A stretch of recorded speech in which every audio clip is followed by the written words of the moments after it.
ये देखिए, ये ड्रोन भी हो सकते हैं या वेरी लाइट भी हो सकते हैं, बल्कि कंफर्म ड्रोन है।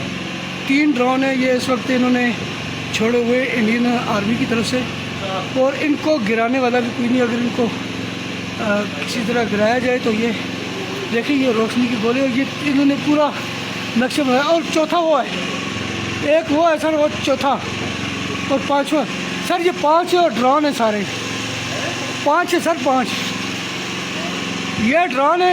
ये इंडियन आर्मी ने छोड़े हुए हैं, ये देख सकते हैं आप, ये आप देख सकते हैं, ये उनने छोड़े हुए हैं। और ये लाइटिंग वो पूरा नक्शा बना रहे हैं, वो पूरी चीज़ें कवर कर रहे हैं, ये देख सकते हैं आप।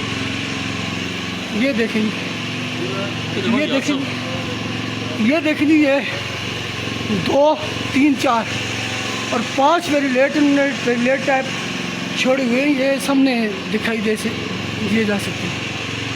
जी बिल्कुल, देखिए।